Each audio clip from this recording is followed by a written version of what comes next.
안녕하십니까 동역자 여러분. 레이기서 24번째 시간입니다. 24번째 시간.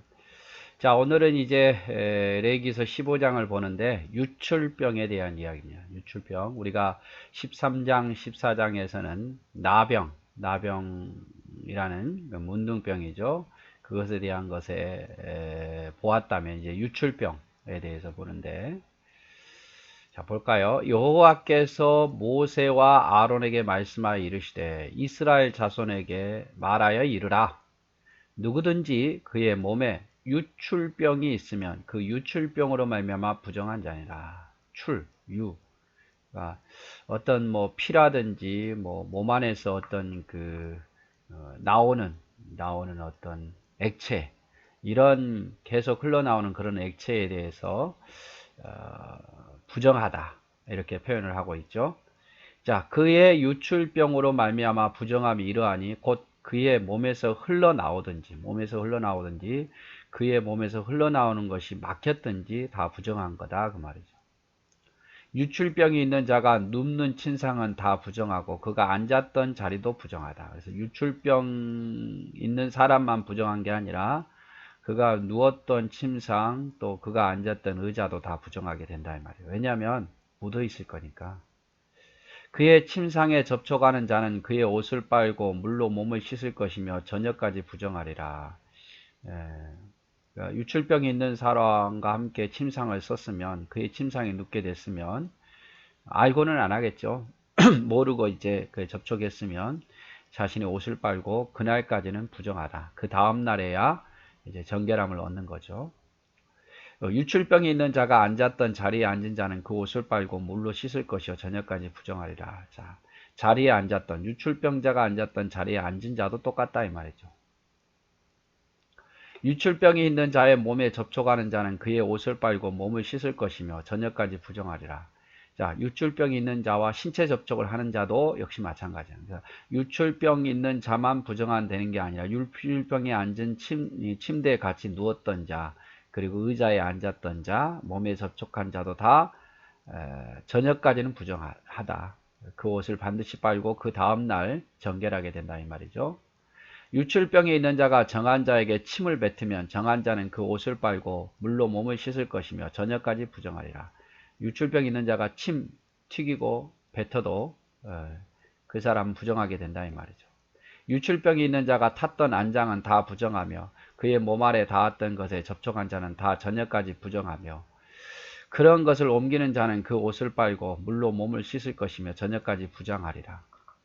유출병이 있는 자가 물로 그의 손을 씻지 아니하고 아무든지 만지면 그 자는 그 옷을 빨고 물로 몸을 씻을 것이며 저녁까지 부정하리라.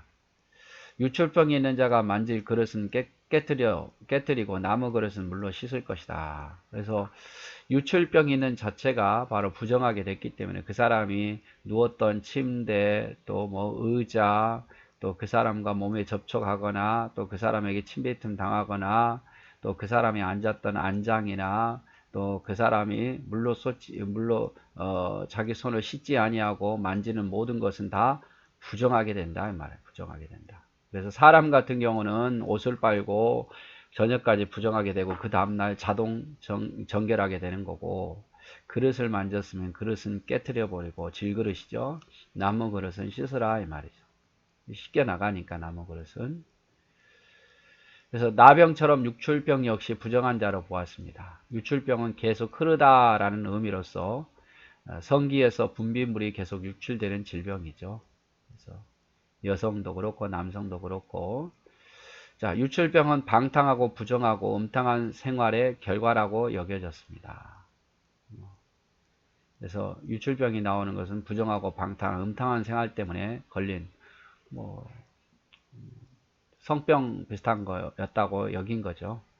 하나님의 거룩하심에 위배되어 부정하게 되었다. 유출병으로 부정하게 된 자는 침대에 앉았거나 의자에 앉았거나 침을 당했거나 옷을 빨고 물로 몸을 씻어야 됐고, 성경에서 말하는 옷은 구속을 상징해서 그 옷을 빠는 자가 복이 있다. 그 옷을 더럽히지 않는 자가 되어야 된다. 이렇게 말하죠. 그래서 옷을 빨았다는 것은 어떤 구속을 상징하는 것으로서 옷을 빤다는 것은, 몸을 씻는다는 것은 죄를 씻는다는 의미를 가지고 있었어요. 자, 13절. 유출병이 있는 자는 그 유출이 깨끗하거든 그가 정결하게 되기 위하여 7일을 센 후에 옷을 빨고 흐르는 물에 그 몸을 씻을 것이라. 그러면 정하리라. 자, 유출병 있는 자가 이제 유출이 멈춰주면 깨끗해지잖아요. 그러면 다 나으면 7일 동안 지나고 나서 옷을 빨고 흐르는 물에 몸을 씻어라 그 말이죠. 유출보가 접촉된 자는 그날 하루만 부정하게 되는 거고, 유출병이 걸렸던 자는 나아도 7일 동안 부정하게 되는 거예요. 만약 그 병이 계속 있으면 계속 부정한 거고, 그 병이 나은 후로부터 7일 동안 옷을 빨고 몸을 씻으라 이 말. 그러면 정하게 될 거다 이 말이죠. 여덟째 날에, 유출병 걸린 자가 여덟째 날에 이제 다 깨끗하게 나았다는 선언을 해야 되잖아요. 산비둘기 2마리, 집비둘기 2마리, 산비둘기 2마리나 집비둘기 새끼 2마리를 자기를 위하여 가져다가 해망문 여호와 앞으로 가져가서 제사장에게 줄 것이요, 제사장 그 한 마리는 속죄제로 한 마리는 번제로 드려 그 유출병으로 말미암아 여호와 앞에서 속죄할지니라. 그래서 유출병 환자가 이제 나와서 8일이 지나면 이렇게 하나님 앞에 새 2마리를 가져와서 한 마리는 속죄제로 한 마리는 번제로 드렸다 이 말이죠. 그래서 유출병이 있는 자는 치료된 후에 7일이 지난 후에 몸을 깨끗이 씻고 옷을 빨아야 됐고, 8일째 되는 날에 속죄 예물과 번제 예물로 산비둘기 2이나 집비둘기 2를 가져와야 됐다 이 말이죠. 자, 설정한 자는 전신을 물로 씻을 것이며 저녁까지 부정하리라. 정수가 묻은 옷과 가죽은 물에 빨 것이며 저녁까지 부정하리라. 남녀가 동침하여 설정하였거든 둘 다 물로 몸을 씻을 것이며 저녁까지 부정하리라. 남자의 어떤 성기의 설정이죠. 설정한 자. 그런 자는 물로 몸을 씻고 저녁까지는 부정하게 된다 그 말이죠. 남녀가 동침해서 설정했다면 남녀 모두 다 옷을 빨고 저녁까지는 부정한다 그 말이죠. 그래서 일단 뭐 설정에 대해서, 남자의 어떤 설정에 대해서 부정하게 본다는 의미보다는 그걸 하지 말라는 의미가 아니라 그날은 몸을 깨끗이 하고 정결하게 하고 옷을 빨고 그 다음날 정결해진단 말이에요. 이런 설정한 상태에서 하나님 앞에, 거룩한 하나님 앞에 나오지 말라 이 뜻이에요. 사람의 몸에서 나온 정액은 타락한 인간의 육체로부터 나온 것으로 부패로 돌아가는 죽음의 현상이기에 부정하게 봤어요. 사람에게서 나온 정액은 부정하게 봤단 말이에요. 남녀가 동침한 경우에 설정도 저녁까지 부정하였으며 동침한 두 남녀는 둘 다 몸을 씻어야 됐다. 남성에 있어서는 설정이지만 여성에 있어서는 월경이라고 볼 수 있겠죠. 어떤 여인이 유출을 하되 그의 몸에 그의 유출이 피이면 이래 동안 불결하니 그를 만지는 자마다 저녁까지 부정할 것이요, 불결할 동안에는 그가 누웠던 자리도 부정하며 그가 앉았던 자리도 부정한즉 그의 침상을 만지는 자는 다 그 옷을 빨고 물로 몸을 씻을 것이요, 저녁까지 부정하며 그가 앉은 자리를 만지는 자도 다 그들의 옷을 빨고 물로 몸을 씻을 것이요, 저녁까지 부정할 것이며 그의 침상 위에나 그의 앉은 자리 위에서 만지는 자도 저녁까지 부정할 것이며 누구든지 이 여인과 동침하여 그 불결함에 전염되면 이래 동안 부정할 것이라. 그 눕는 침상은 다 부정하리라. 그래서 여성의 불결기에 대해서 이야기를 하는데 월경이죠. 그러면 그런 것을 통해서 나타나면 7일 동안 부정했다 이 말이죠. 그래서 7일 동안 부정한 동안에 그와 함께 침상을 같이 쓴다든지 자리에 앉는다든지 신체가 닿는다든지 그럼 그 사람도 부정하게 돼요. 그 하루 동안 부정하게 된 거예요. 남자 같은 경우는 설정은 하루고 여자의 월경은 7일 동안이라고 이야기하는데 뭐 남녀 평등. 근데 지금도 그러면 그러냐? 이건 아니에요, 여러분. 지금은 예수 그리스도에 의해서 완성되어서 지금 이스라엘 백성들의 거룩함을, 어떤 성적인 부분에 있어서 거룩함을 지켜내기 위해서 지금 한 거지. 지금도 우리가 먹는 음식 뭐 굽이 갈라지고 대세계적으로 이럴 거 아니듯이 이것 역시 지금도 우리에게 유효한 법은 아니다. 자, 만일 여인의 피의 유출이 그 불결기가 아닌데 올경이 아닌 어떤 유출이 있을 수도 있잖아요. 몸에서 피가 흘러나온다든지 여인의 피의 유출이 그의 불결기가 아닌데도 여러 날이 간다든지 그 유출이 그의 불결기를 지나도 계속된다면 그 부정을 유출하는 모든 날 동안은 불결한 때와 같이 부정하게 된다. 몸에서 피가 흘러나오는 동안은 다 부정하다 그 말이에요. 그의 유출이 있는 모든 날 동안에 그가 놓는 침상은 그에게 불결할 때의 침상과 같고 그가 앉은 모든 자리도 부정함이 불결할 때의 부정과 같으니 그것들을 만지는 자는 다 부정한 즉 그의 옷을 빨고 물로 몸을 씻을 것이며 저녁까지 부정하게 될 것이다. 그러니까 피가 계속 나오는 동안에는 부정하다 이 말이죠.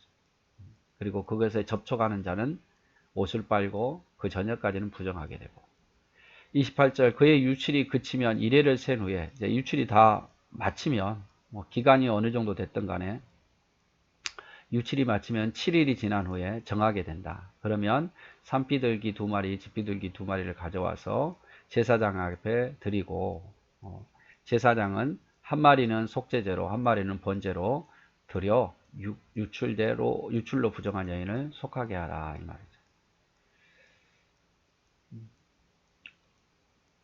아마 매달마다 월경할 때는 이런 식으로는 아닌 것 같은데 뭐 정확히 성경에는 없으니까 불결기가 아닐 때에 유출이 그쳤을 때에 지금 속죄제물, 속건제물로 집비둘기 2, 산비둘기 2를 둘 중에 하나 선택해서 가져오라 이 말인 것 같습니다. 자, 여인이 월경 중에 피 흘리는 것은 생산의 고통을 의미하고 피의 유출로 인해 나타나는 죽음을 상징해 부정하게 봅니다. 7일 동안 의식적인 불결로 보았고 접촉한 자도 부정하게 되었습니다. 동침한 자도 7일 동안 부정했고 접촉한 자는 옷을 빨고 몸을 씻어야 됐습니다. 그래서 하여튼 피는 생명이니까 생명이 함부로 이렇게 흘러나오고 이걸 함부로 대할 수가 없으니까 아마 더 정결하게 유지해야 됐던 것 같아요. 피는. 그래서 모든 짐승의 피를 함부로 만지거나 먹을 수도 없었잖아요. 피는 생명이기 때문에 그래요. 7일이 지난 후에 8일째 산비둘기 2이나 집비둘기 2 중 하나를 드리고 제사장에게 드리죠. 속죄와 번제제로 한 마리는 속죄제, 한 마리는 번제로 드렸습니다. 그래서 성적 육출물은 불결한 것으로서 정결례식을 통해서 정결해야 됐다. 자, 너희는 이와 같이 이스라엘 자손들이 그들의 부정에서 떠나게 하게 하여 그들 가운데 있는 내 성막을 그들이 더럽히고 그들의 부정한 중에서 죽지 않도록 할지니라. 그래서 설정이라든지 유출로 인해서 내 성막을 부정하게 만들지 말라. 그 피가 성막에 또 하나님의 거룩한 물건에 닿지 않게 하기 위해서 이렇게 한 거예요. 이 규례는 유출병이 있는 자와 설정함으로 부정하게 된 자와 불결기에 앓는 여인과 또 유출병이 있는 남녀와 그리고 불결한 여인과 동침한 자에 대한 것이다. 유출병, 또 설정, 월경, 또 그 외에 불결기에 앓는 것 외에 유출병에 대한 남자와 여자에 대한 불결한 것에 대한 하나님의 교훈이죠. 교훈. 그래서 유출병 또 설정, 남자의 설정, 여성의 어떤 월경, 그 외에 어떤 피가 흘러나오는 질병에 대한 그런 것에 대해서 어떻게 거룩하게 할 것인가에 대한 이야기였습니다. 네, 오늘 또 수고하셨습니다. 사랑하고 축복합니다.